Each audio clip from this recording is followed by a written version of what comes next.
Welcome to Yerba Talks.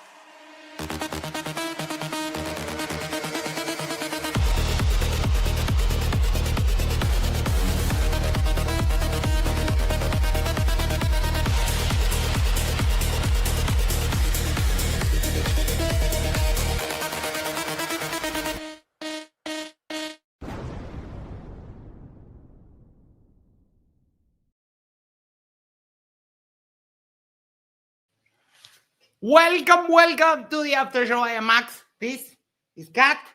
We have Isa there. And today we have a debate.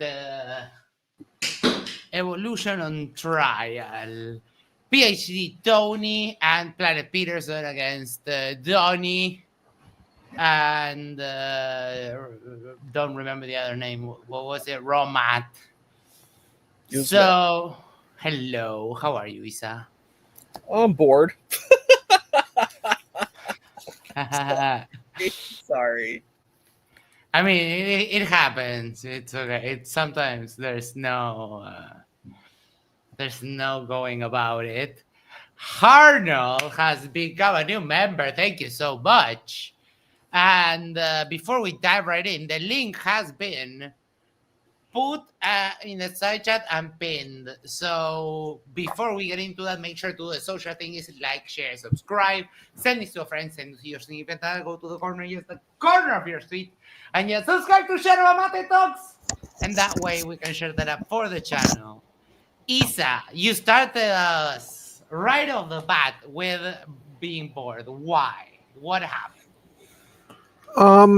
I don't particularly care for the subject very much. Just to be honest, it's not something that stimulates me.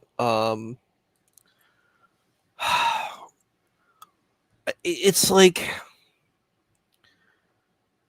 it's curious. It's like it's completely two different world views. It feels a lot like Flat Earth versus the globe. It feels like it's just like a repeat of that, but with a slightly different topic. I don't know. I felt there was a lot of impasses going on in the debate where it's just two different perspectives existed. You know, just two different worldviews are being shown, and it's hard. Like, you first have to build common ground, I think, in these kind of debates. And I think just like what I feel with the Flat Earth debate is you just don't get that. So it's like it can go into a shouting match, and you know, I get the same Flat Earther vibes, but from the fact that, and we've been seeing it this last couple of debates, the barrage of misappropriated citations. Why is that a strategy? Who the fuck came up with that? It's not impressive. It's actually quite ridiculous. You know, it happens a lot in the religion debates too. Yes. I was looking at the Islamic dilemma. That's like literally what happens. Like, we were talking about Daniel doing that because he does that in his debates where he just throws a bunch of citations, and then you're like, well, they call it a gish gallop. That's like the technical term where it's like I just throw a bunch of stuff at you, and then I'm like, yeah. I don't know. And I think about like in like bad movies, like you know, those like bad comedy movies where they try to throw a bunch of humor at you, and like one or two things are funny, but like 90% are not funny, and you're just like, ha ha, but everything else wasn't funny. It's like that's that technique, but I feel that it's a strange conversation. Like, I noticed there were two kind of attacks that I throughout the debate. One was like, you're from a plant leaf, you're from a banana leaf, oh, you're from nothing. And I'm just like, wow, that's like really an elevated conversation on that. But it kept happening over and over and over again, and I was like, yeah, I think you're beating the horse into glue right now, and it's lost its charm. And I just like, you know what, it's background noise for me to get my homework done, so I got all of it done, so that was good. All right, let me welcome everyone else. Doc Dino, hello. Hello. Ale Vallejo and Specs, hello. Right. Hello, can everyone hear me? Yes. Yeah, all right, cool. I hope everyone enjoyed the debate. So, I definitely enjoyed the Oh. parts I watched. Bluey says, one day you're all going to stand to be judged for your sins.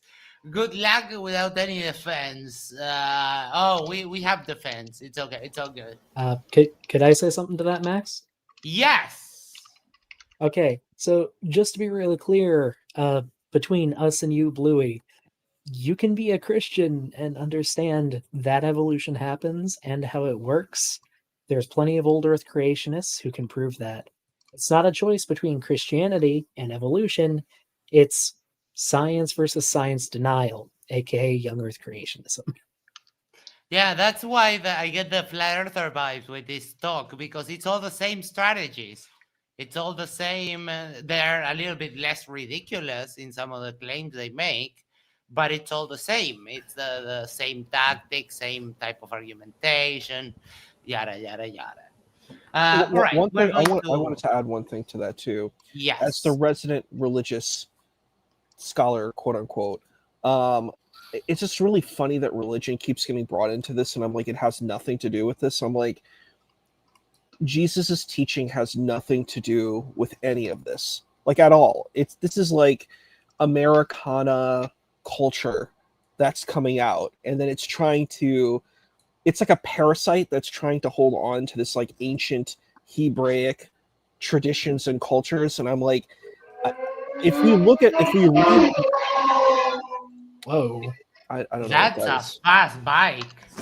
Some dickhead decided to ride next to my window.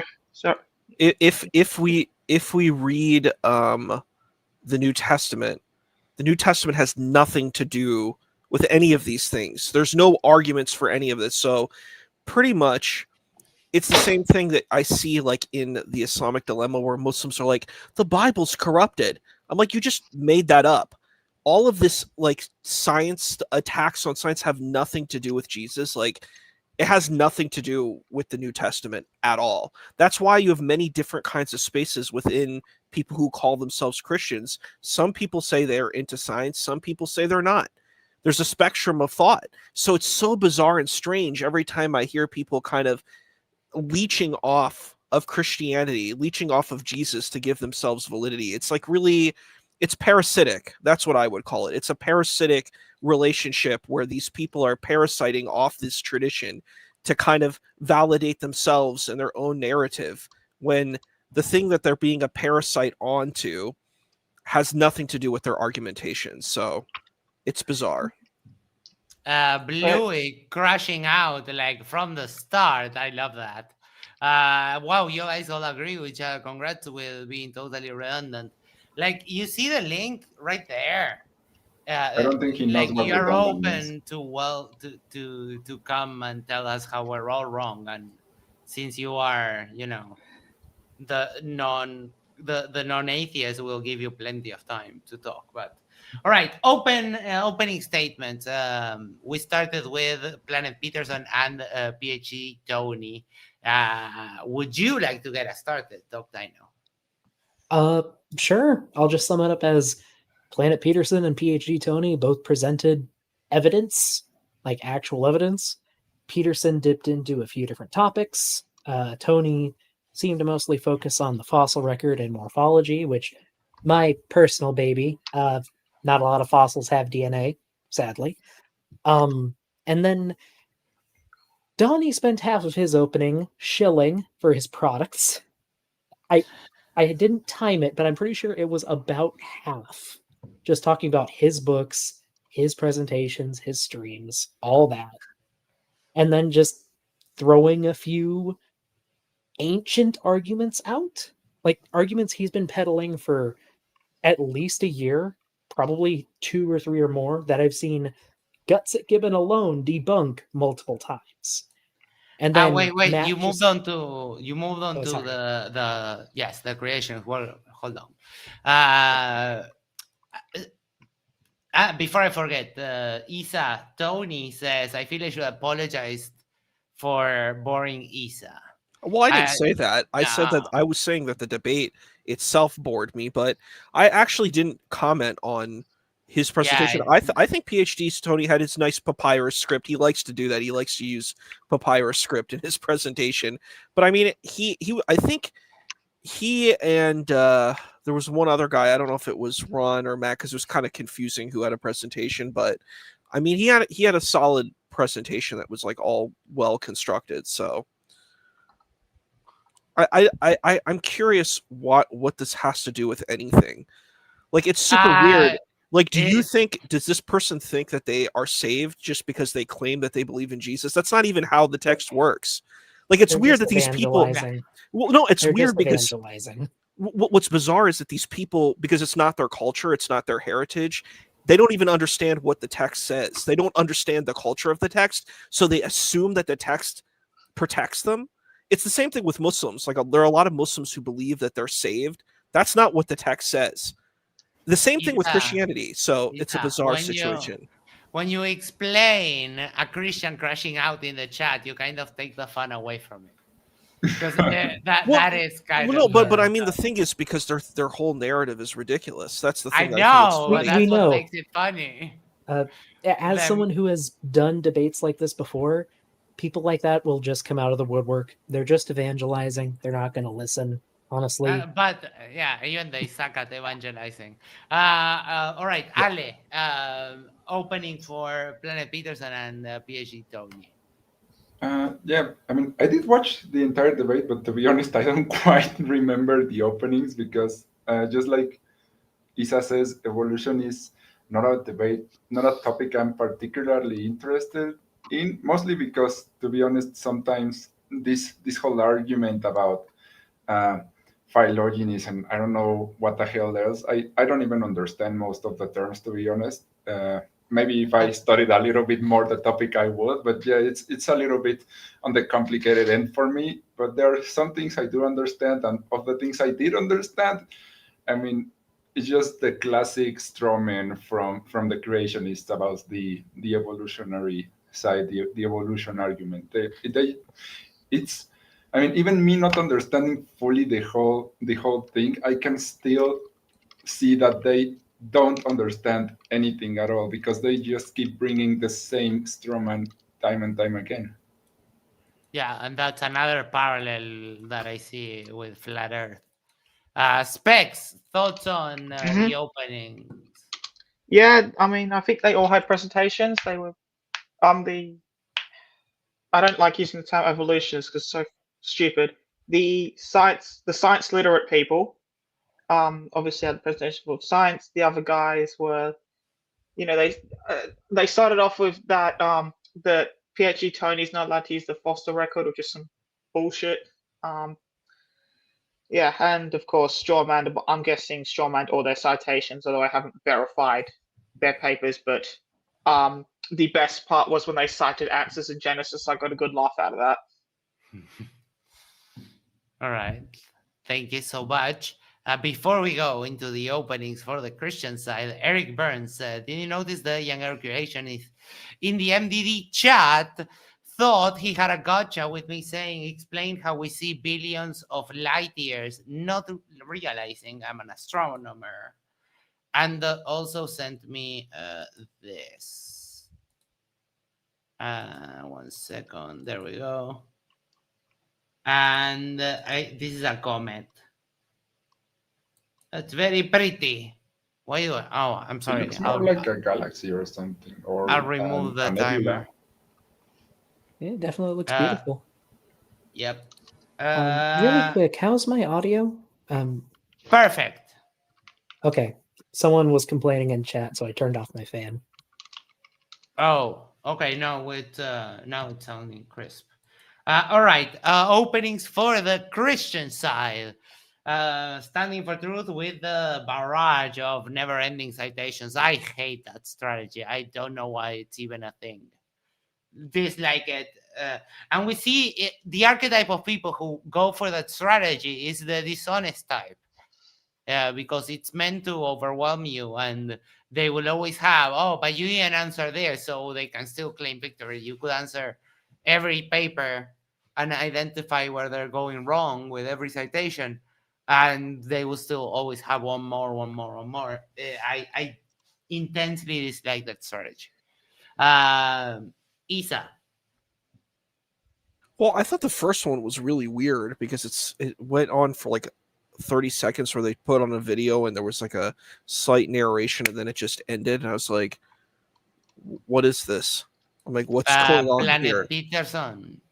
No, we're talking about, you said the other one. Yeah, the Christians. We're the Christians. So it was a weird, they put on a video and he's like, here's this guy. I'm like, I don't know who any of these. So you know me, I don't know anything about these people because I don't really care about this subject that much. So I don't know. Like, it's the same thing with Flat Earth. I don't know anything about these people. I don't know the celebrities who are on each side of this. I mean, I saw that woman before who was on the picture of the video. She was on like the Atheist channel. So I've seen her before. But yes. The one you like that girl. That's I know you're interested in her. That's what I remember. With the glasses, but yeah, that's I got that part. He's like, he was talking and he said we don't want to get the channel flagged for usage, and I was like, okay, cool. But then it ended in a minute, and then later on they did their presentation. It's weird. It's a very strange kind of way of how to engage this. I mean, it doesn't really, it sounds like scientism, like you're saying here's these scientific words but you're like, I'm denying really the consensus of all this stuff. I mean, my issue is like the same thing with Flat Earth. Like, if you're going to deny the consensus, like, what's the argument you're going to make that is really going to overcome the consensus? It's the same, because like, as a person who's in religious scholarship, this particular thing is not my field, but it's funny, actually my field is what these people are into, which is religion. So in religious scholarship, we go with consensus too, because that's how all science is. Humanities science and the social sciences and the naturalistic sciences operate in a kind of similar way, where we have scholars and we go with consensus. We go with the consensus, and we do peer review. We do all that kind of stuff, right?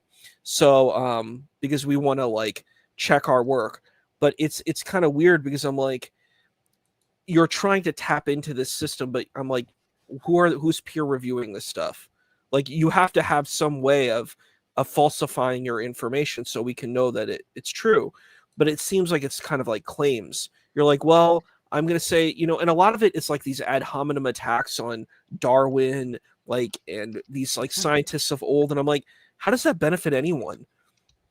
A lot of the stuff that they were into isn't even considered now, even though this is not my particular field. I'm like, I know that at least. So I'm like, this is so weird that I'm like, it doesn't make sense. But I keep hearing these arguments are like, because I remember I got this book, The Origin of Species. I got Darwin's book, but it had a foreword from like Ray Comfort from New Zealand.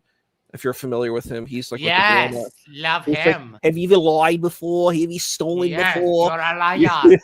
He's like, then you're not going to the Garden of Heaven. You're not going. You're a sinner. And I'm just like, okay, cool. He's like, I've got the banana. The banana. This is the atheist's worst nightmare. This is the atheist's worst nightmare. And he was with Kirk Cameron. He was like, he's a fallen TV star. If you're familiar with Kirk Cameron, he was on Growing Pains. But they're a delinquent duo. But basically, what happened was, it's like, it's the same kind of thing. So he gives this forward, kind of like critiquing all of Darwin, and I'm like, does that prove that his findings are false? Like, attacking the dude for whatever his character flaws are doesn't prove that his findings are false in the Galapagos Islands and, all the stuff that he was researching. I'm like, in the finches and stuff. I'm like, that doesn't prove that any of that stuff is false. So I'm like, I don't know. It seems like character assassination. You're like, I'm just going to, if I attack the character, then all his work is garbage. And I'm like, well, you could do that with anyone. Like, I don't think that that's a fair, sincere position. I don't think that's a good faith position, but I hear a lot of this, like, let me like destroy these scientists and then that will prove the situation right. And I'm like, again, like, even if we take your position, because you're trying to take a Christian position, I'm like, Christianity is, and I know that you are like, oh, like I'm critiquing this, but I think it's a fair point because that is the crux here. The crux here is Christianity, which is my wheelhouse, right? So Christianity is what is is supposed to be the motivator of why people reject this, right? But Yes. Christianity is not concerned with this. That's the point. Jesus' No, teaching is but- not concerned right. with these things. So that's Yes, the big problem. Hold on, because you're thinking it from the academically serious people. Now think you're not that, and because the text in these people's heads says that God created man, they can't accept that man actually evolved from apes, and it wasn't directly created as is by the hand of God.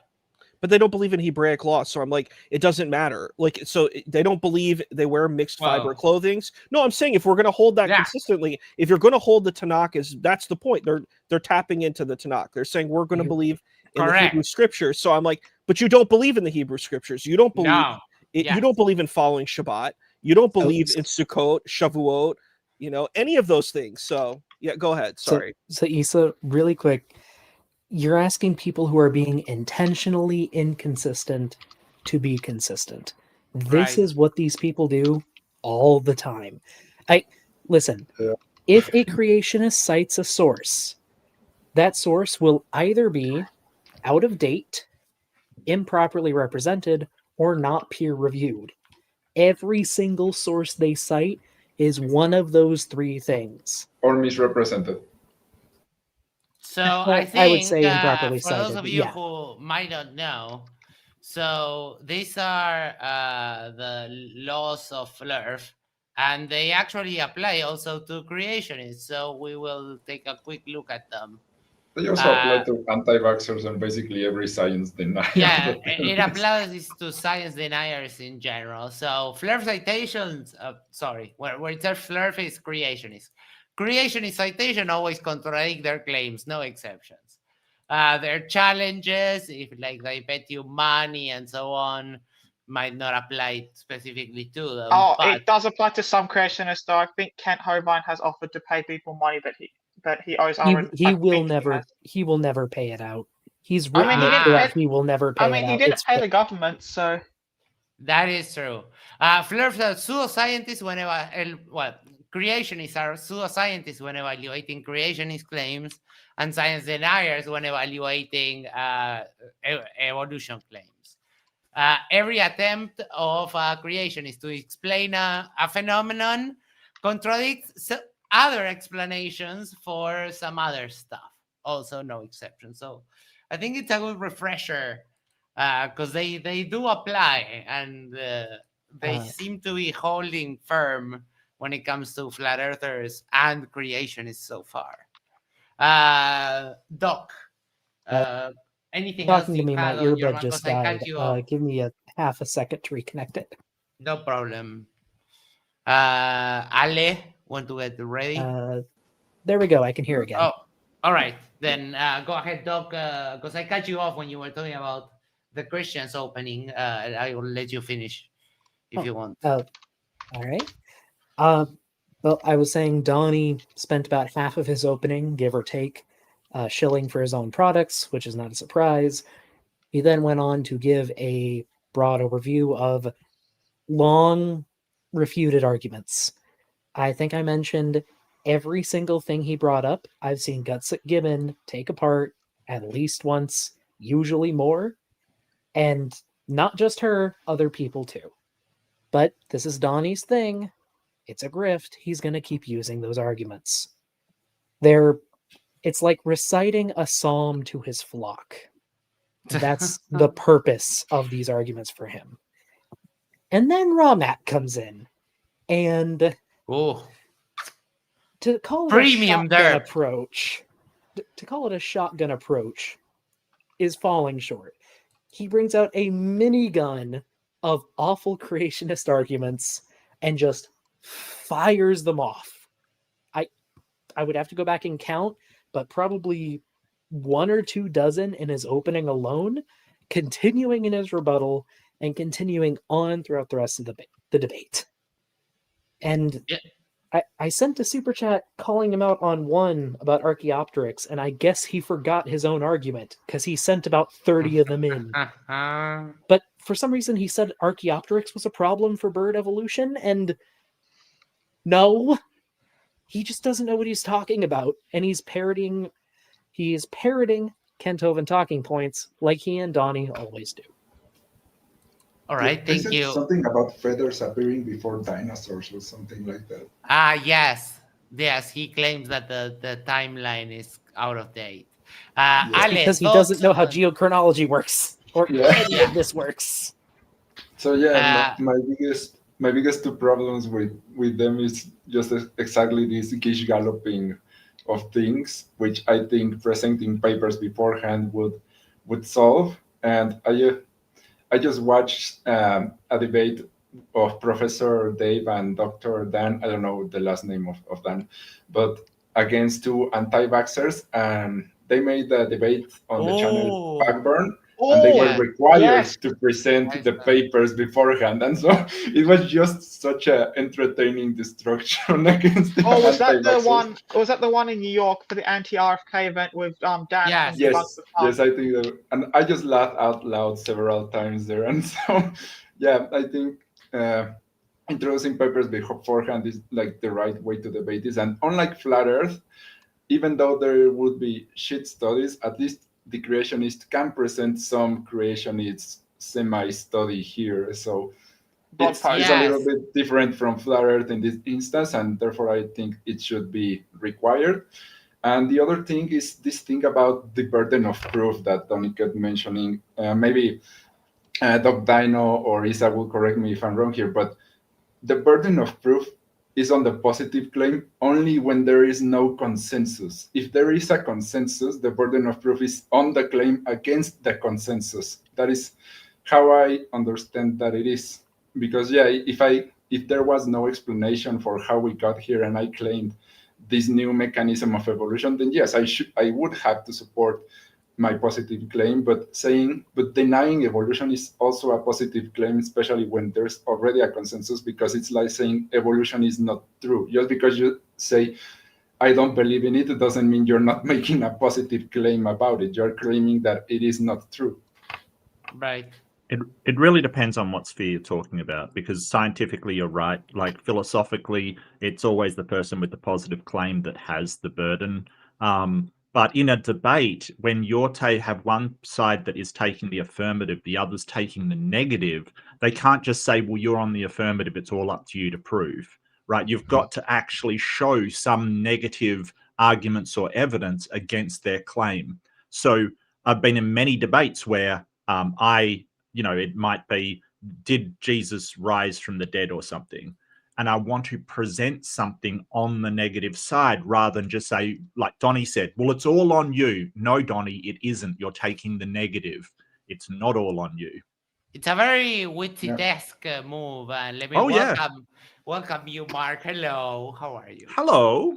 Haven't been around for a while. I just decided to drop in. Sorry, go ahead, Alejandro. No, just wanted to ask how you were. And Alejandro, I'm sorry. Alejandro, yes. Alejandro. I was done already. Specs. Mm-hmm. Thoughts on the Christians opening? Yeah. I mean, like I said, they started off strong by quoting Answers in Genesis as evidence. I mean, that was something. The hard hitters.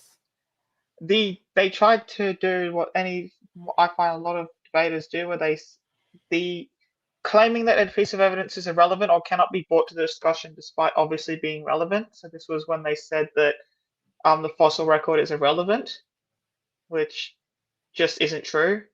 Yeah. And apparently the supplements or whatever he was shilling was apparently done, although I must have missed that because I had a class. Oh no, RawMatt is the supplement shilling. Get the money, dollar bills, yo. Mark, thoughts on the Christians opening? Well, just for a start, he's called Donnie Deals for a reason. Like, let's face it, he's got his books, he's got his thing, and hey, I think that he does sort of shill a bit. We kind of all do, whether it's our own channels and stuff. So, but I didn't really see a lot of Donnie's. I saw Matt's, and that was, as Doc said, it was a minigun. It was like, to say a shotgun is an understatement. It was a flat cannon of creationist talking points. And Matt, who I've debated before, he's got a very, very specific way that he does it. He basically will throw out things like Doc says, things that have been debunked. Yeah, basically, but also things that are just untrue, right? Like things that just are not true. He's taken from the literature. I've seen slides where he's changed the words of his citations, like really dodgy stuff, like really dodgy. What they basically will do is they've got two tactics. One is that, like, if you can't address all of them, they will say, see, he didn't address this, he didn't address that. And that's what Donnie was saying by the end of it. I think that PhD Tony, what he was bringing up is that, like, if you don't work in the field, you cannot be, it's the bullshit asymmetry principle, right? Like, if you're not in the field, you won't know every single thing that they're bringing up. And they're relying on that to say, hey, but he didn't address everything. My guy, you threw out like dozens and dozens and dozens of different arguments, like that are very, very specific in very narrow fields that you have bull crapped about. And as soon as we start to go, oh, well, this one's, not true. This one's misinterpreted. This one's, he's actually just outright lying about, because that's what RawMatt seems to do.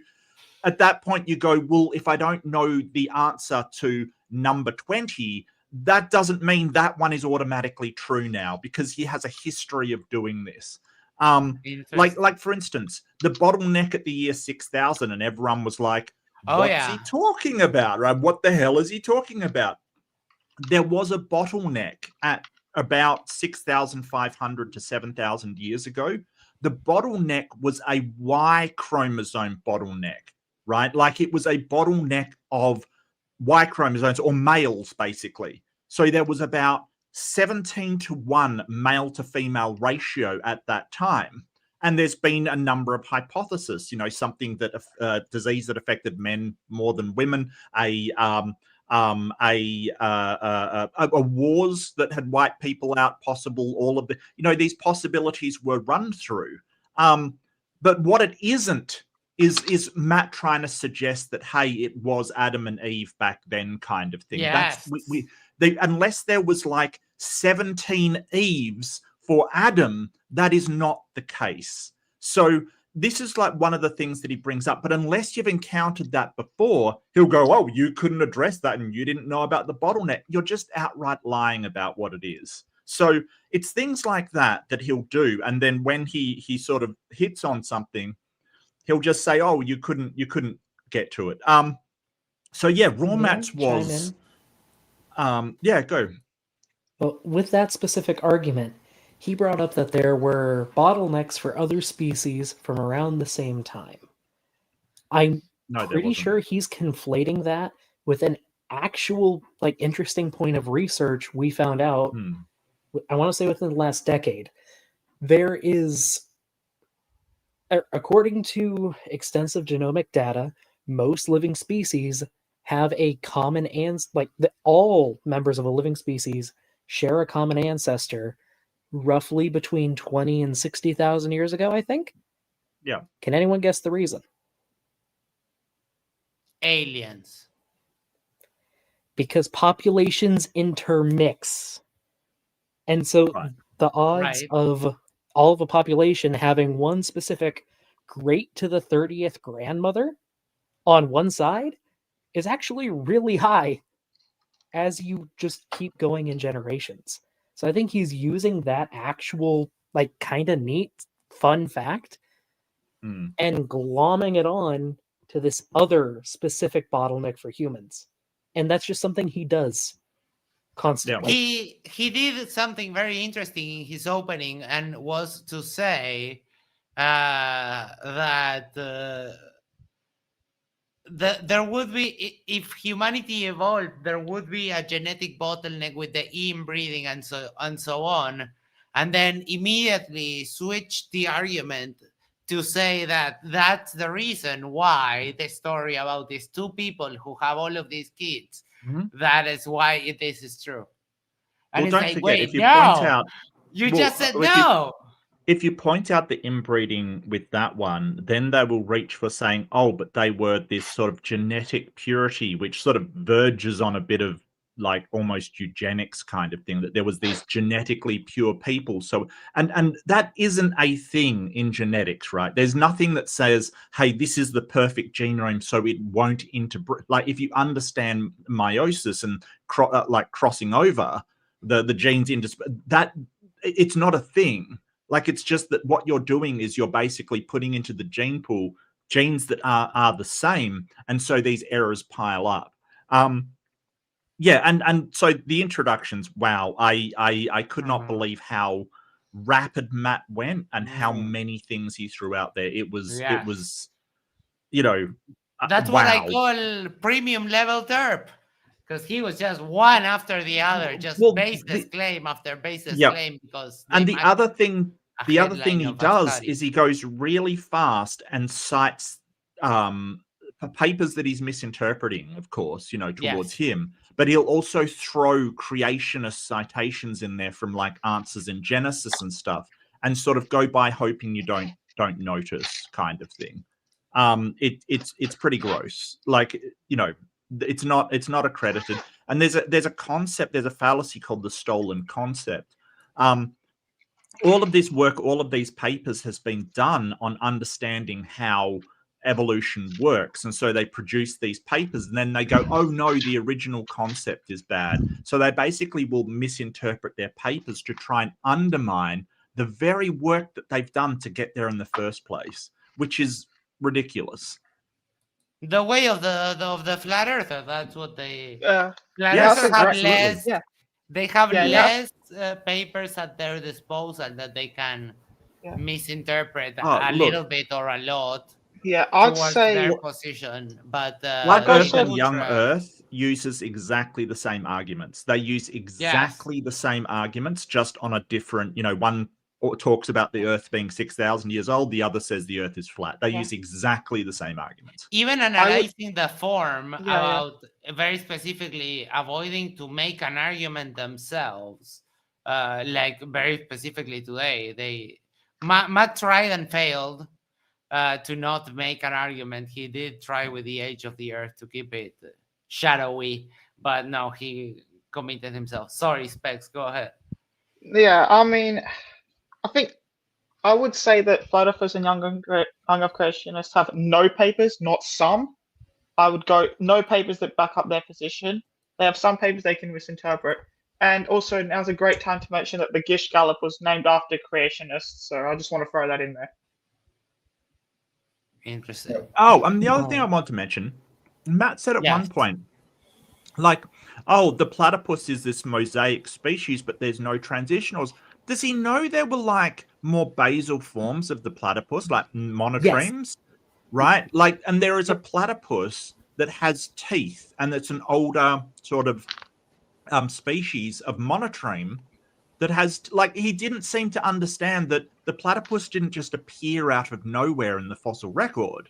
There's a long line of changes heading up towards the monotreme that we know now as a platypus. I think they found pretty recently like a what was it? It was like a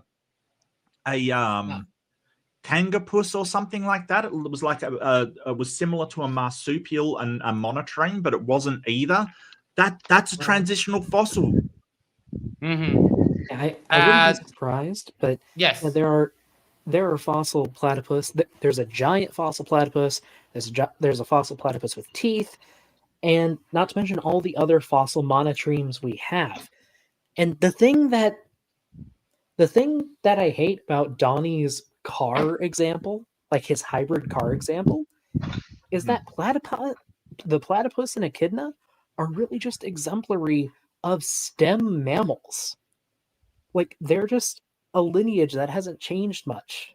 We have fossils from the Triassic that are very similar to them. Like, they're not some weird, crazy hybrid. We know what they are. Mm-hmm.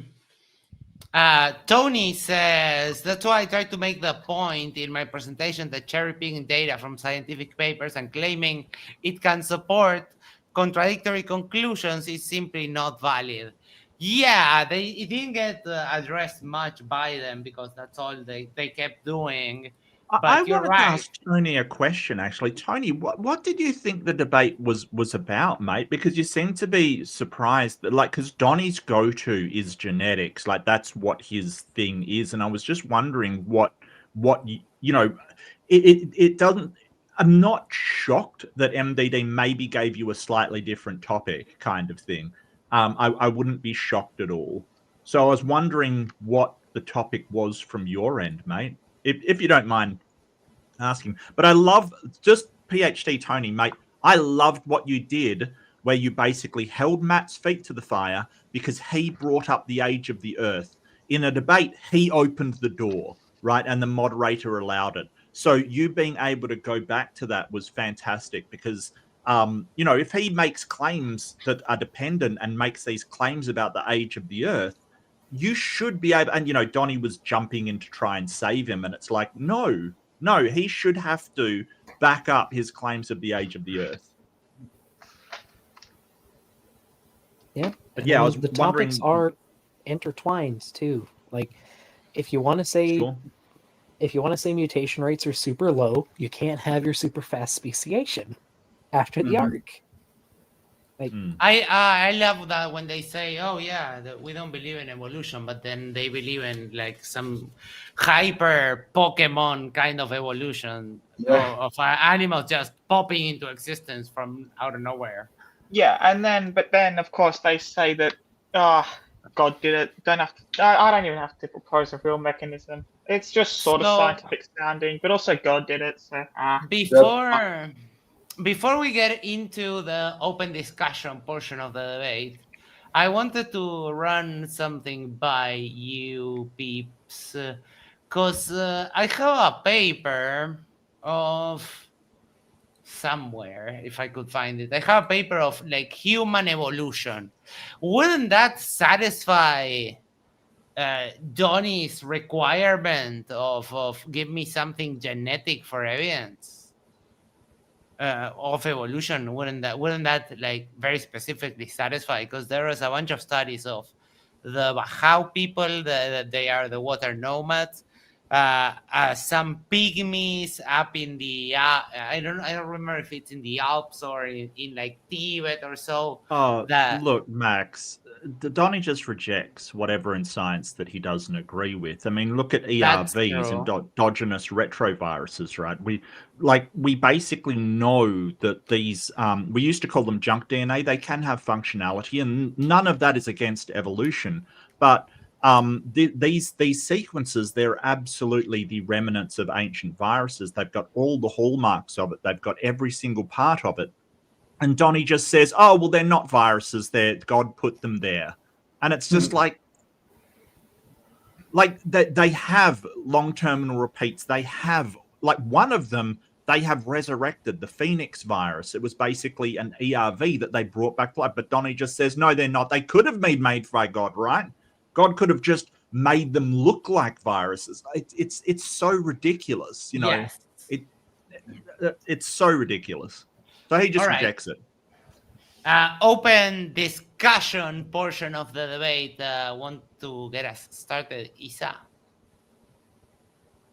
You there? Check, 1, 2. He's probably taking a booty call. Let's start with you, Ale. I'm here. Oh, there we go. I was doing some cleaning, so I was just listening in the background. Let's see. Yeah, I think I brought up what I said before in the open discussion about like the kind of that you come from a banana leaf, that you're from a banana leaf, and you're the other argument is, oh, you're from nothing. That was like the duel that was going on between Donnie and Peterson, or what's his name, Eric, Peterson. Yeah, that was the thing. So they were kind of having a back and forth about that. I think that Donnie was a bit. He definitely. I think if you were into like Mike Makes Right, Donnie looked very strong there. He just kept kind of pushing and kind of. Really? yeah, if you're into that kind of because see the thing is you're from the point of view of Might Makes Right, he looked very strong. He came in, he's like kept pushing his points, and he kind of was looking. He did a lot of like the Daniel Hakikachu type of position of looking at the limitations of what's his name of. Yeah, see, I think he just was totally flustered. There were a few things where he was desperately trying to cut the opposition off because, like, I mean, this is the thing. If you can't hammer the facts, you hammer the opposition. Like you just try and interrupt them and that kind of stuff. I don't think it makes you look strong. I think it makes you look weak. That you can't let them say what they want to say without jumping in. And I could tell Donnie was like losing it. Well, the thing is, that's what I'm saying. I said it depends on your point of view. If you were looking at how he came through, he kept slamming. He was like, "Oh, you think about this? What about that point?" And he kept talking and talking and talking. And I was like, "Oh, wow, okay." He has a lot of things. Yeah, but about this. That doesn't make somebody have strong like. I mean, you look at the best debaters of all time, like Hitchens or Alex O'Connor, or even some of the religious people kind of thing that are good debaters. They don't do that kind of thing. But we're talking about the standard of modern day debates debating. So modern day debating of sounding tough and acting strong. Because that's the type of thing that we've got. Daniel Hakikachu, Whitsitt, what's his name, Andrew Wilson, like that type of narrative of looking tough and strong, and that's why I said it. The Might Makes Right Thrasymachus type of position of looking tough. Yeah, I mean that fits on the platform. That's how the platform is. How strong and tough you sound. That's who gets the points. But I actually think overall, I think even at the end, I think the evolutionists did win. But it was because it was really kind of Donnie that was the debater. Donnie was the debater. The other one, Matt, kind of just disappeared. I think he talked maybe twice throughout the entire debate. He spoke. He did his opening, and then when Peterson brought him in, Peterson was like, "Hey, do you want to say something?" Like that kind of kind thing where a person where you're having like a group project, and all these people are working, and there's like a silent member of the group who hasn't been talking too much or contributing, and then like the person who's sort of the leader of the group is like, "Hey, do you want to participate in this?" That's what it felt like. It felt like a little bit of some participation points for that, but it really felt like between Donnie and Peterson throughout most of the open discussion. That's what I saw. Mostly it was between those two. All right. Yeah, I think it was interesting somewhat, but I think, it's not your topic. Well, besides the topic, I think it would have been interesting to see an interesting kind of certain topics explored. Like, I think there was some mudslinging that was going on, and I was like, that doesn't really work too well. I think we need to explore. I do think Peterson made a good argument. I will give him that one point where there was a point where he was like, you come from nothing, right? And he's like, well, the point was he was like, you're all this science. It's like it's not based on anything really real that you can test, right? But he said, well, what about the Bible? He wasn't right about going to the New Testament. He's like, that Peterson doesn't have a lot of knowledge about that. That's why he made the argument that he did, but it's understandable. But the point that he was saying was, he was trying to say, well, you would have Bibles from the, you should have Bibles from like the first century, right? Where are those Bibles? Like, it should be exactly the same, right? Oh, you don't have that. So then you can't critique my position when your position isn't consistent. And he really couldn't counter that. I think that was... Nope. I agree. He was using the Bibles that we've found as a transitional, like we don't have any transitions in between, so you can't believe them. And I thought that was a beautiful point. Yeah, I agree. That was pretty good. Cozy says, Donnie already on MDD in the comments of the video, coping in the replies. Thank you so much for that. Doc Dino, thoughts on the open discussion?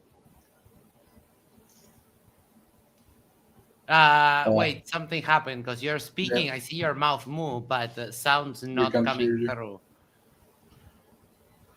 You broke it. I knew that. It always happens. It's okay. No, still don't hear you. Still, No, so still no what- sound. maybe you have to reload. I'll hand it over to Ale, Work? and we'll double back. Ali! Wait, speak again? Does this work? Hello? Yes. Yeah. Ah, There you go. there. you go. Yes. Okay. My audio is probably a little worse now. I think my software that I use for my microphone broke. Happens sometimes. I wanted to say in regards to Matt earlier, Matt is really good at reading off a script and reading off of it really fast. Once you have Yeah. him off his script, he thinks very slowly on his feet. So that's probably why he took a back seat for the most part. And he only really started talking when Donnie fed him prompts. Like a parent landing the plane with a spoonful of applesauce. I forgot to shout out my boy, my homie, with it. Love you, buddy. With Oh, it. dude. Oh my god. What's it here? I'd love to hear his thoughts on evolution. Yeah. In deep He time. he I once wondered that challenged shit me came to a out. debate on evolution and then rescinded it. Yes, immediately. Yes, I remember that. Immediately rescinded it when I accepted. You know, that's the kind of consistency that we expect from flat earthers. Yeah. Yeah, I mean, Um, has debated evolution before, but he didn't do well, I don't think. He did not do well, no. No. As for my broader thoughts on the open discussion, I definitely felt like Donnie dominated for the creationist side. I felt like Tony talked a lot more than Peterson did, or at least that was my impression listening to it. No, I don't think so. And I did feel Tony's pain on wanting to get off of genetics. Like, I agree they're an important part of the conversation, but that's what the entire conversation was. Whether the creationists like it or not, fossils in the geologic record are a massive part of this conversation.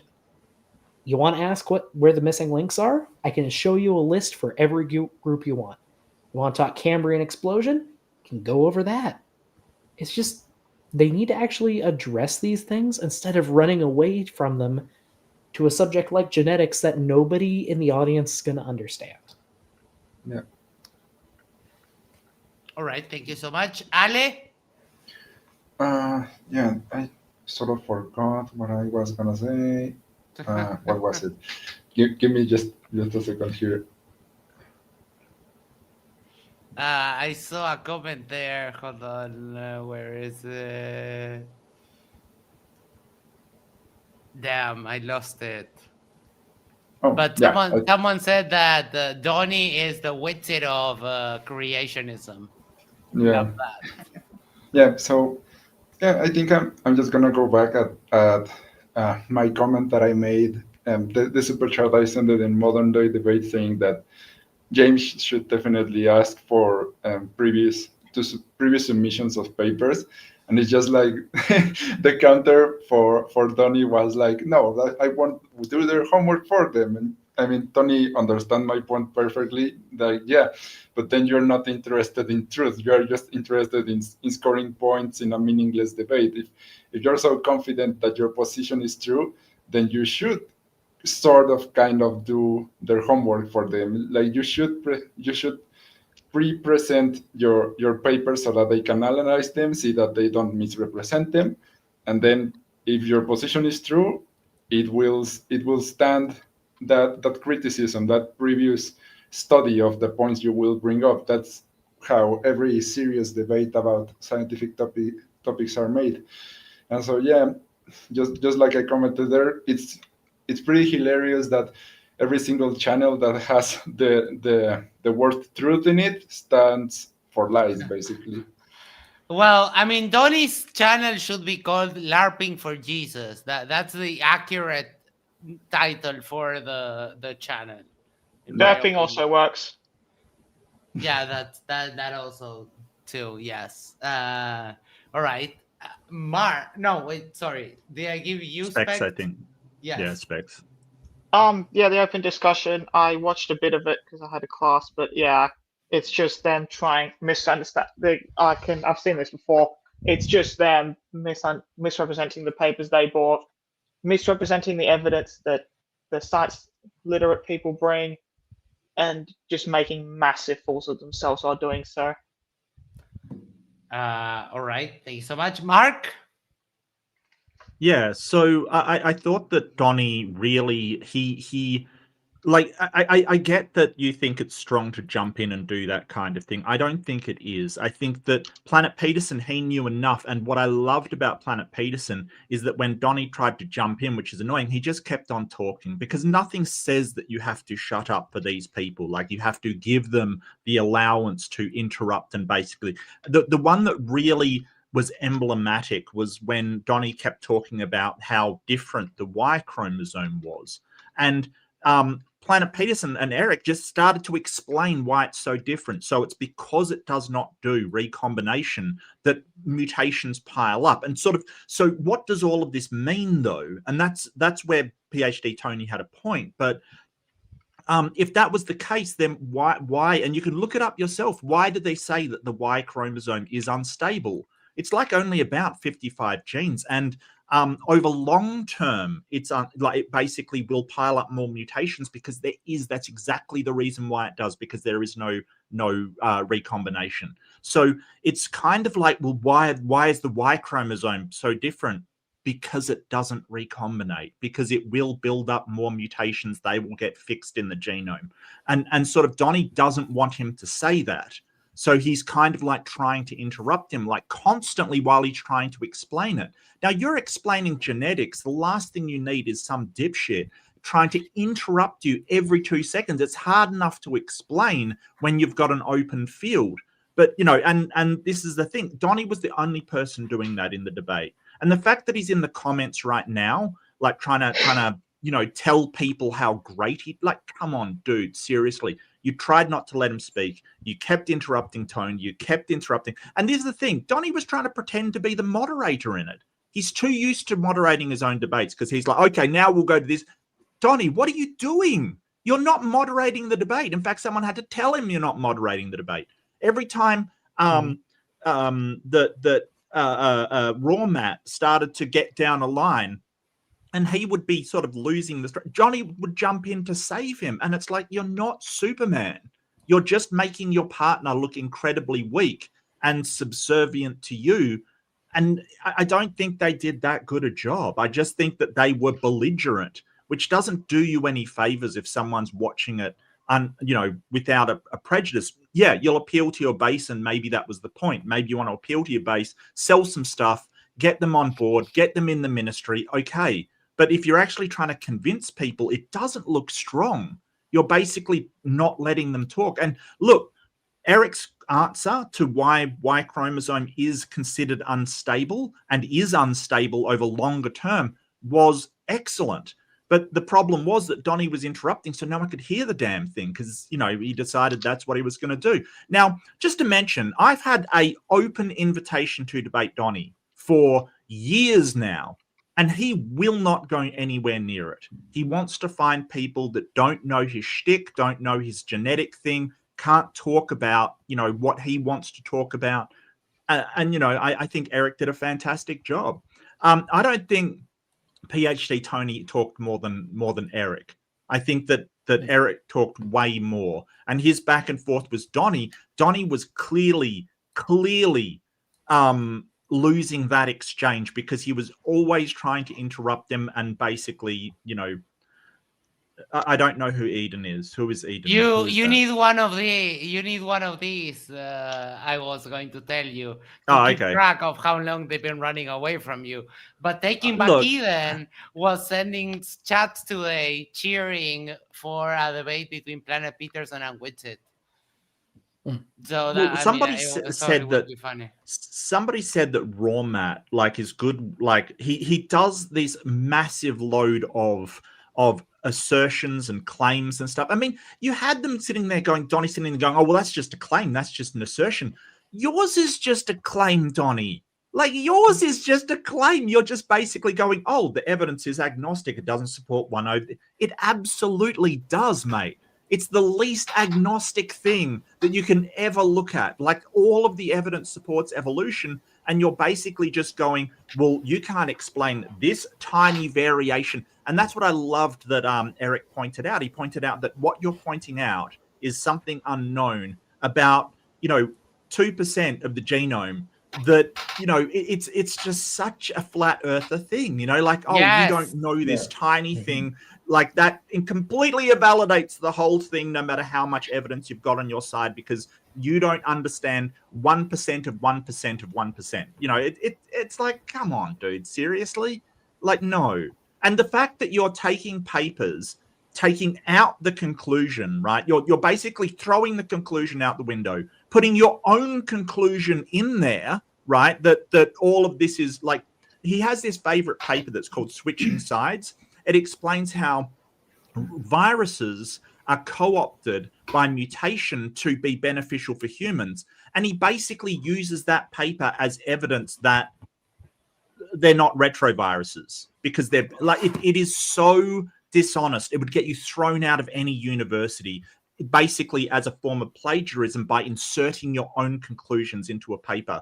And they don't seem to care. It's like, well, why should we listen to the person who studied it for years and wrote the paper? Why would we do that when we can insert our own religious belief into it?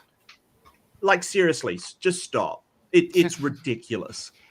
It is for the science deniers, it is a very MO to just grab a paper, find a sentence that maybe kind of agrees with what you want to say, and that's it. This goes back to why they don't present their papers beforehand, because they want to sound scientific without actually engaging in the scientific conversation. I don't go on MDD anymore, right? I don't go on MDD anymore. But when I did, I've only been asked to submit my papers once, and that was by, I think it was it was Nathan Thompson of all people. Oh my god! So, oh, absolutely, yeah. No, I think he thought that being the stupid Australian with the shaved head, I wouldn't be able to actually cite my sources. But I sent him through a full citation bibliography list of what I was using, and he sent one through that was just the books kind of thing, and some of them weren't even papers; they were websites and just stuff that wouldn't hold up if you were actually doing satirical articles. Right, if you were doing an assignment. Was it the Young Gravity is university. just a theory article? Yes, that was. I can't remember. It was ages ago, but all of it was like, sure. That was kind of. Wait, Mark, I didn't know you don't go on MDD. No. I think it's sort of turned into, hey, we'll let the interlocutors do whatever they want.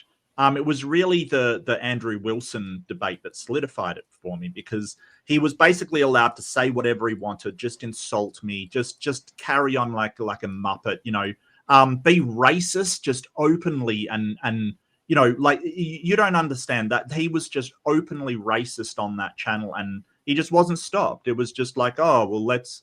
I don't know whether we should draw away. No, he's being an open racist, like straight up. And then afterwards, he's like, oh, snitches get stitches. And it's like, he's threatening me while I'm not there open on the internet, just doing it. It's just, who says that? Criminals. So, if they're going to have this kind of debate where anybody can do anything with almost no moderation, I'm not interested in that at all. I mean, good luck to James. Well done. It's just not what I'm interested in. It's like the Matt Dillahunty situation when he was about to debate Andrew Wilson, that Andrew just mentions Matt's wife out of nowhere, like someone that isn't involved in the debate at all. Like, why would you do that? I think Matt's reaction was completely justified there, because why would you even bring that up in a debate? And plus, that debate was 7 hours long, and they didn't seem to respect my time. So, or me in general.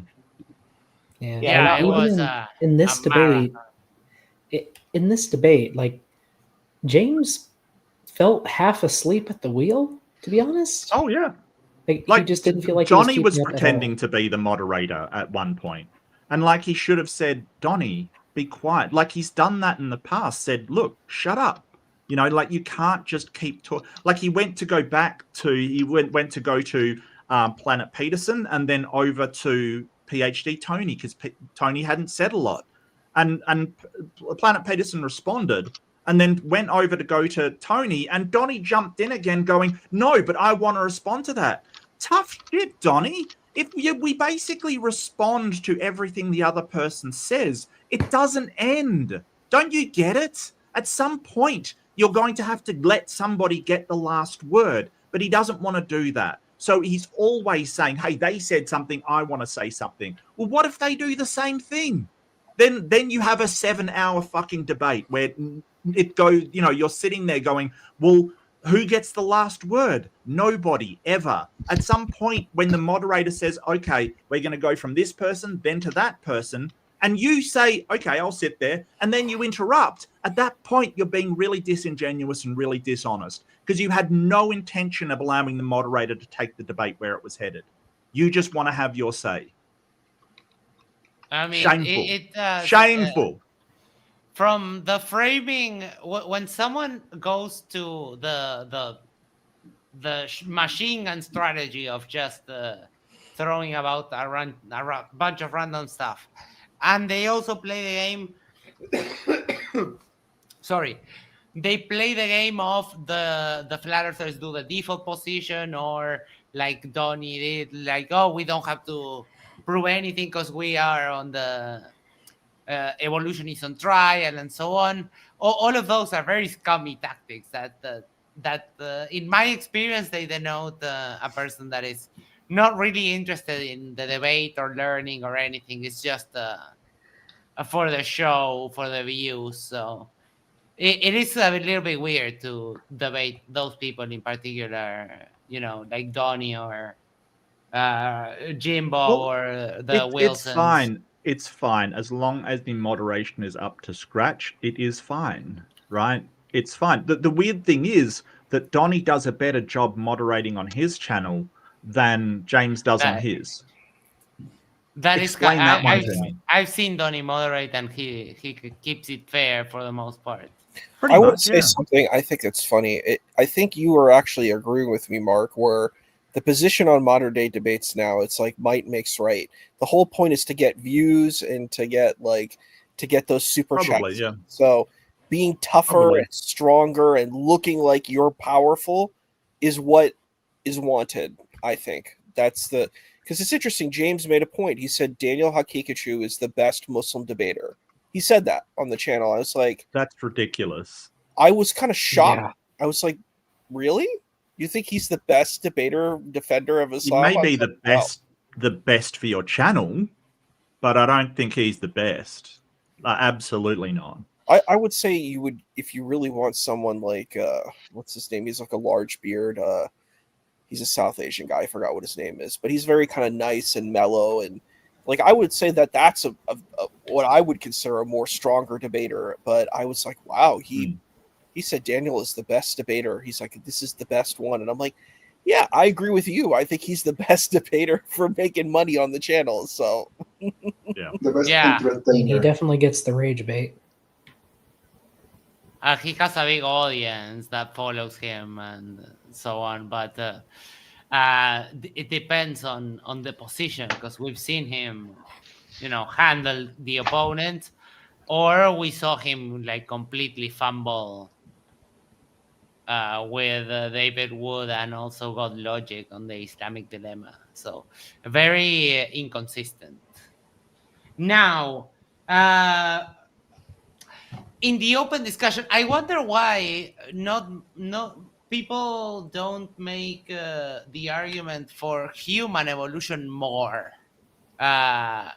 because that seems to be, you know, when you boil it down, that seems to be the problem they have, or the thing they have a problem with very specifically, like, I don't come from no ape, and that sort of thing.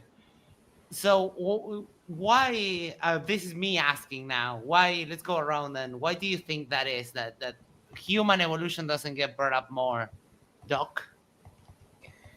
I mean, at least in this discussion, I mean, I know it did get brought up a little, but human evolution to a lot of people feels like its own set aside topic, I think, because it's, I guess, more personal to us. So this debate was more about addressing evolution as a concept rather than specifically zeroing in on human evolution, though it did get dragged to that at a point. I mean, Right, but then- my question is, in general, these debates, they rarely go to human evolution. I think I'm wondering why. I think maybe I'm wrong here. I don't know, but I think it's because it's easier to cite more obscure facts about evolution in general than about human evolution. But I don't know. That's just my guess. Maybe. I would disagree. I would disagree with you, Max. I think Eric brought up the similarity between the chimpanzee and human DNA, so he definitely touched on it a little bit. But I think also that if you're trying to talk to Christians and people that don't believe in evolution, it's a very touchy subject because there's this perception that humans are something special that, doesn't fall within the animal kingdom. It's this, great and glorious being that is different than the other animals somehow. The idea that we still have these same mechanisms and same a lot of the same flaws that other animals do is, very, very repelling to them. Right. I do understand that.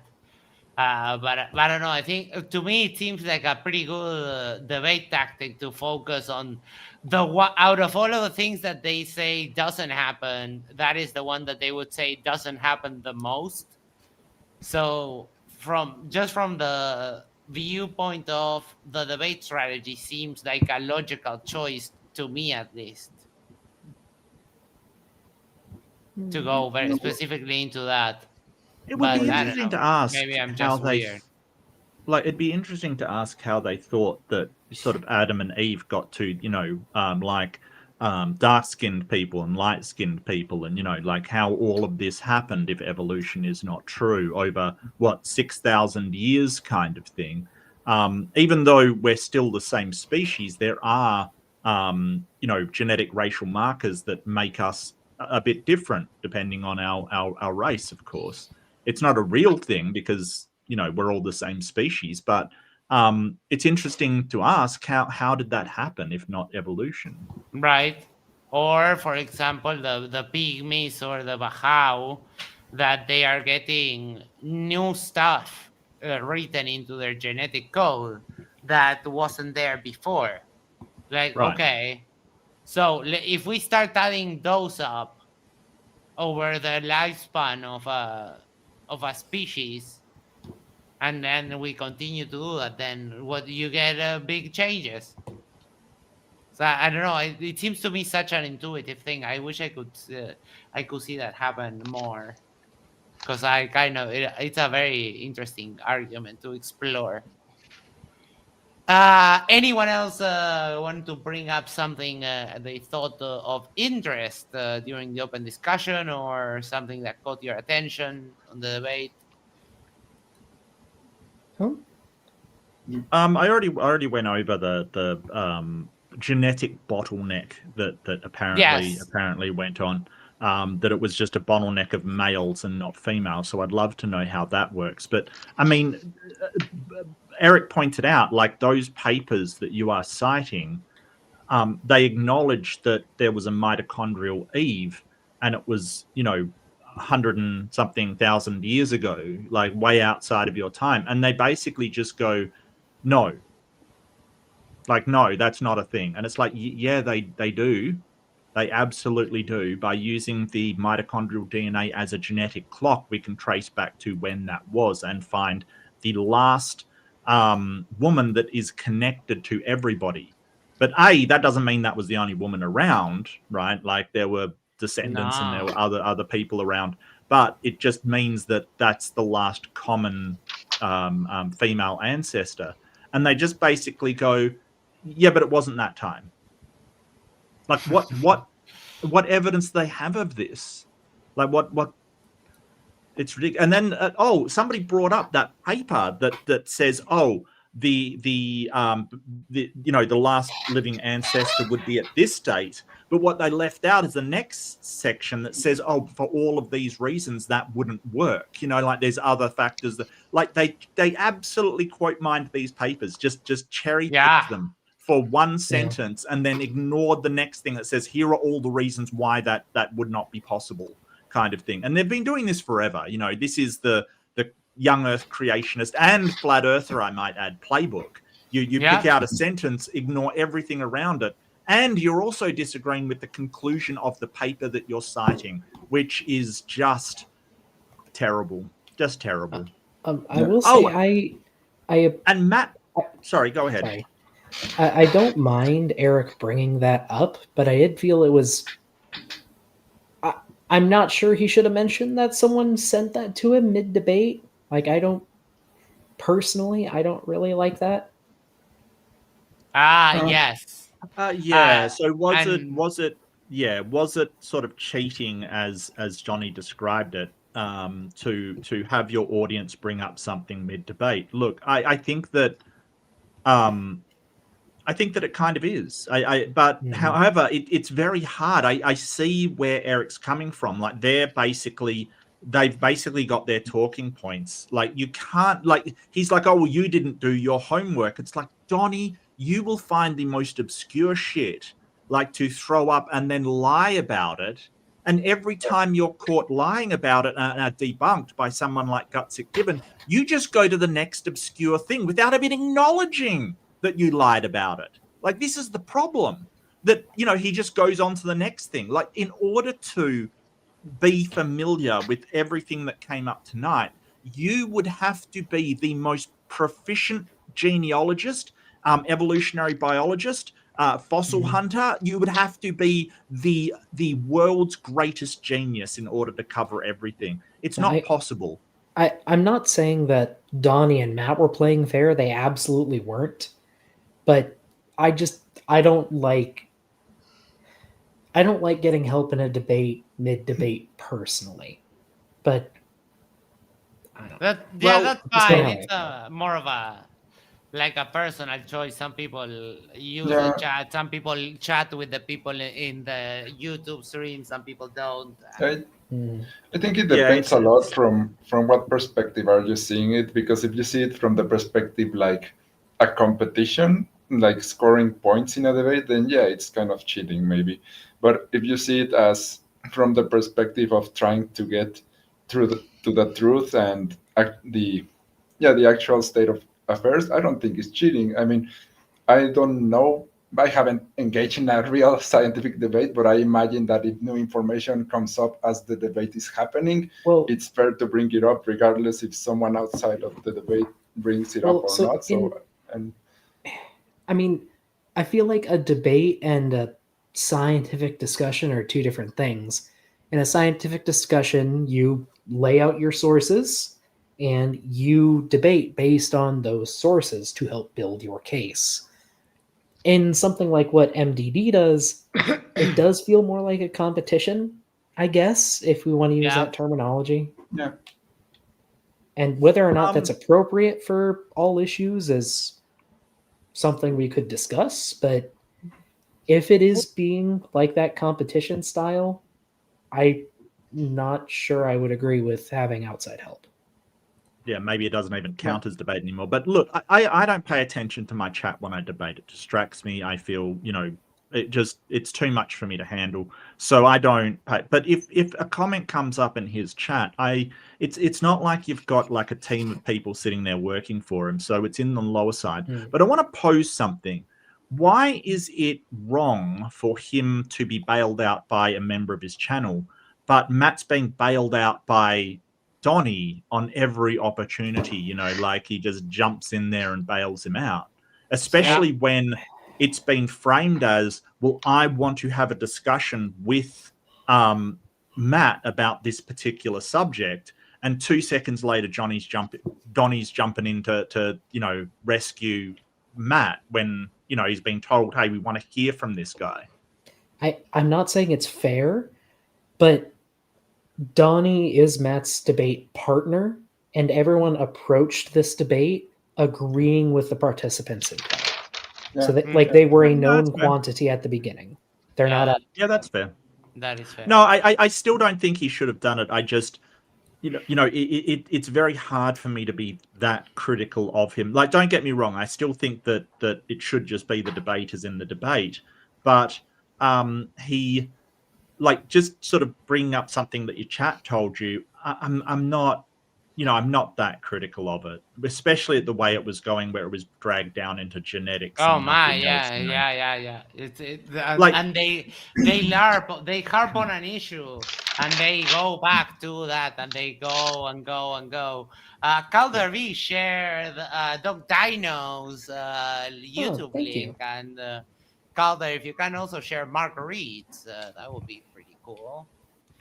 I think we can start wrapping it up, because there's not much else to say. One more thing I just wanted to mention that Okay. I thought about. Sure. So I like the point that Tony brought up, design, and about how the complexity or the way life is evidence against design, because I didn't study directly design, but I did study art, and we did have a few design classes. And so, yeah, design tends to be as simplistic as possible, tends to be redundant. I think in engineering, somewhat redundant, so that if a system fails, like another system can back it up. And it's top-down design is yes. And it's not like nature is, where nature is more like someone grabbed a bunch of things, threw it together, and saw what sticks. And it's not. Design is more purposeful and has more thought put behind it. I don't know if it was Eric or Tony that mentioned Eric, I think it was the vitamin C, that gene that doesn't work on us, that it's not active. Like that's evidence against design, because a designer wouldn't have put it there if we don't need it. And so, and it's the same gene for us as all other great apes. Like chimpanzees have vitamin C deficiency. They can't produce vitamin C either, and it's the exact same gene. Donnie will point to other animals that have vitamin C deficiencies, but it's different parts of the genome. So don't be fooled by that one. Like cats. Yeah, so that's just evidence against a designer. And the other that the Eric commonly mentions, and he didn't mention it here, but they say that the genetic semblance or resemblance is evidence of could be evidence of a common designer. But well, if that was the case, a hippo would be more genetically similar to a shark would be more genetically similar to a dolphin than to a hippo, and it's the other way around. So actually, that is evidence against design as well.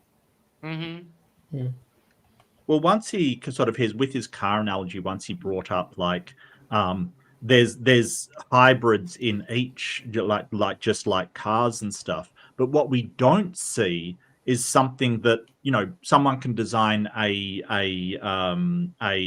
amphibious vehicle, right? Like it is got properties of both.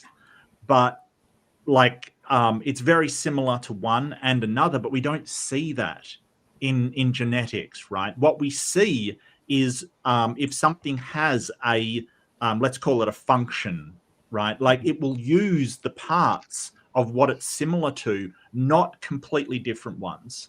Like it will actually, and somebody used the analogy of a seaplane, right? Like if you have a fish that can fly, it doesn't use wings, right? It uses fins. Like you don't get this, a fish with feathery wings, because that's not how it works. But you do get a seaplane, which has all the properties of a plane and has flotation devices in order to float. Like this is the thing. That's what we don't see. So his analogy kind of really falls down, apart from the fact that, let's point it out, that only biological things can pass on their traits through genetics. Like seriously, like cars don't breed. Come on. Details. I think the only non-living proper analogy is with languages. Yeah, absolutely. Or here's one. Sometimes people will code programs to evolve, to That develop is also true. and Yeah. Yeah. to develop a process. Some kind of learning model. Mark, do you know what it's called? Hmm. But it'll go through a machine sort of learning? evolutionary process. Yes, machine learning. Yeah. It'll go through a pseudo evolutionary process to achieve a certain goal, That is isn't- heathen as hell. which isn't exactly analogous, but it does use the same trial and error method, and what works gets passed on to the next iteration. Mm. Yeah, I call them clankers. It's the slur, Blankers. Oh. the slur for AIs. All right, with that, let's start giving our final thoughts, and we'll be on our way because I am actually getting sleepy. So, Specs, final thoughts. Yeah, I mean, well, it's the usual. Just one side just coping with the fact that humans aren't this special creature that are like exempt from nature and that created, and also that evolution contradicts their storybooks, and another side that actually cares about the evidence and hasn't started with a predetermined conclusion. All right, thank you so much, Ale. Yeah, I think I said pretty much everything I wanted to say, so I'll just close with there's clearly only one side standing for truth here, and it's not Donnie's. Yes, thank you so much, Isa. Final thoughts. You there? Probably cleaning. Maybe not. Dr. I know. I mean, this debate was kind of a trash fire, but stop the presses. I mean, it'd be nice to see an actual discussion about evolution on MDD rather than one of these fake, preachy debates, in air quotes, but I doubt that's going to happen. You mean a dumpster fire? That's what you're referring to? A dumpster fire? Yeah. Yeah, and I think that sorry, go ahead, Doc. I'm sorry, I didn't mean to interrupt. I just said that's my piece. Okay, All right, okay. Thank you so much, Mark. Woo! Yeah, so this was like a dumpster fire. Look, I hate to blame one person for a dumpster fire, but I think that Donnie really did drag it down, kind of thing. I get what Tony's saying about he didn't realize be so much genetics. Really, I get where you're coming from. It is a fair call that you didn't know it was all going to be genetics. It's your job to pull it out of that and go to something like fossils or something else. Like, you have to drag it to some other place, even though they may not want to go there. Like, press some options, say, hey, hydrological sorting. How do you explain that? Like, how do you explain that all the birds are at the top and everything's down below? Because that's a really, really good point. So it's your job to get it to somewhere else. But I didn't think that Tony did that badly. I didn't think Pearson did that badly. Matt was absolutely terrible. Donnie was aggressive, but Donnie always does well in these kind of dumpster fiery debates because he can sort of trot out these things that have been debunked again and again by Erica. Gutsit Gibbon has absolutely handed him his ass every time they have met, because she's actually an expert in her field, or at least near an expert in her field. She's the best I've ever seen in some categories. I think that it's very, very prescient that to sort of, I liked when you said, this isn't science, and it isn't. Apologetics is the conclusion first, then you work up to it. And that's really what this was. It was ignore all the evidence against it, all of the, just wave it away. The fact that they couldn't wave some stuff away and had to sort of do this really hyper aggressive, and what was really emblematic at the very end, RawMatt going, oh, it's a conspiracy, we can't get our papers published. Publish a paper with everything correct under a young earth creationist and you will get rejected. And it's like, how do you publish as a young earth creationist if you're publishing a paper about the old earth creation or the old earth evolution, right? They don't look at like the person's background when they do the paper. They just read the paper. Like, how do you publish as a young earth creationist writing about evolution? I don't get it, because he seems to think, and this is sort of what we see from Flat Earth, It's all a conspiracy. The reason why we Oh, can't yeah. get our flat Earth is it's just a conspiracy. It's not. Just submit a paper on old Earth, RawMatt. Sorry, Even may if I it chime in as is, someone in the field? When you're done. even if it is, like if you submit a paper on evolution, even if it's in support of evolution, you probably don't have the knowledge to get it published, RawMatt. That's the problem. They don't take them Right. in crayon. No. Exactly. No, sir. You will not have the expertise to write a credentialed, one that has citations, a properly cited, properly scientific researched paper on the subject. And that's, if I wrote one, it wouldn't get published because I don't know enough about it. That's the point. Like, seriously, this whole thing of, audience, just write one and see what happens to you. Really? Oh, anyway, that's mine. Definitely well done to Eric and Tony. Definitely cleaned it up. Yep. I don't think I have anything else to say. Tomorrow looks like there is another debate. Are there really DEI hires? Alex Stein and Rob Noor. I'm definitely on that. No. Corbin and someone else. But looks like we have another debate and another one on Wednesday too. That is going to be, are women not held accountable today? It doesn't say who's going to be debating that, but it looks like we have a lot of spicy topics. With that, before you go, make sure to do a social thing is like, share, subscribe, send this to a friend, send this to your significant other, go to the corner, yes, the corner of your street, and yes, subscribe to RawMatt Talks and Doc Dino and Mark Reed also. So, we expand the family of channels that we like. We'll see you probably tomorrow, so we can do that after show. We'll see how big of a dumpster fire that is going to be compared to today. I think it's going to be way worse. So I'm excited. You should do the Max, Professor Dave and Dan against the anti-vaxxers. Nah, I don't know how they deal with the copyright thing.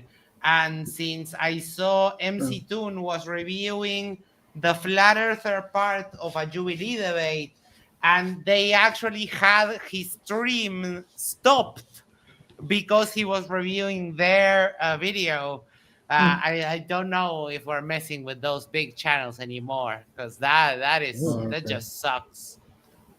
Yeah, Toon was there chilling, doing a review of the flat earther part of the penultimate Jubilee video, and all of a sudden, boom, stream nuked.